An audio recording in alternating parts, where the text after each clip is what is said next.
Murray Goodwin passed 1,000 championship runs again with his 400 of the summer to help Glamorgan take charge of their latest LV County Championship match against Leicestershire in Swansea. 13 wickets had fallen on the first day with no batsman getting past 40, but Goodwin was soon bucking the trend on the second morning, which began with his side on 36 for 3 in reply to Leicestershire's 203 all out. The Zimbabwean, in his first year with the Welshman, has had another excellent season and was soon on his way past 23,000 first-class runs in what was his 531st innings. He and Chris Cook made an important start for their team, adding 47 runs in the first 50 minutes of the day, before Cook on 22 nicked Ben Rain behind to give the former Durham all-rounder his first wicket in Leicestershire colours. Goodwin, now 40 years of age, has been in wonderful form after a sluggish start to his Glamorgan career. In the last 3 months or so, he's rarely failed, and he added another 50 to his collection, his 96th at this point to go with 70 hundreds in a career spanning 20 years. He made this one off 135 balls. Not for the first time this season, he received the best support from Jim Allenby, who recently signed a new deal at the county. He got moving with a 6 off James Sykes.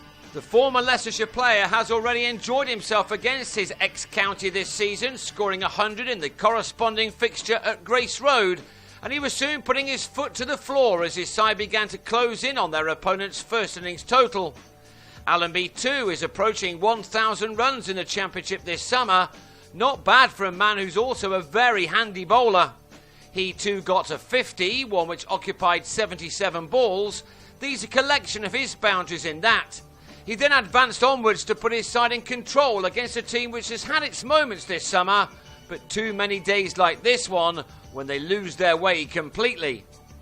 Allenby's partnership with Goodwin realised 140 runs in 35 overs to take Glamorgan 20 runs into the lead. Allenby's contribution to that stand was 76, and that's where his innings was ended with an edge behind off Alex Wyatt. Goodwin, however, remained, and before tea he had brought up his 71st career 100. It was another magnificent effort, an innings including 14 fours from the 218 balls he'd faced, and he wasn't about to stop there. After all, he is a man who simply loves scoring runs, something he's rather good at. He was backed up well by his captain Mark Wallace as these two added another 3-figure partnership to make this another bad day at the office for the visitors, for whom little has gone right this summer. Perhaps conditions had altered since the first day, or perhaps it was just that the batsmen were too good. They were by no means the first attack in the history of the game to find Goodwin a very tough nut to crack. He went on and on while Wallace ensured that his side were to keep well on top of their opponents. After Goodwin and Allenby had pushed them back onto the ropes, Wallace was now supplying the punches as he became the latest to make a 50, his occupying 79 balls with 7 fours included. Goodwin then passed his 150, taking his boundary count to 24 in doing so, and still he went on. How he must be enjoying his resurgence since moving to South Wales, a decision which has worked out superbly for both him and his team. He was clearly enjoying his time in the Mumbles too.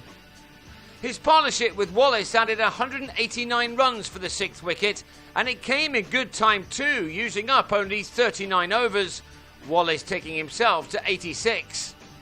With half an hour of the day to go, it was all about which batsman would reach his next milestone first, yet neither happened.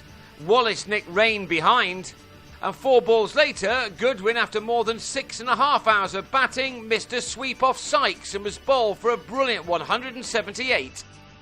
Gray and Wagg then took advantage of a tiring attack by striking 2 sixes before the close, as he and debutant Andrew Slater added another 33 runs to just rub salt into Leicestershire's wounds. Maximum batting points were easily accrued as Glamorgan ended the day on 445 for 7 to already give them a huge lead of 242 on a day in which they amassed more than 400 runs. And the bad news for the visitors is that there is still some batting to come.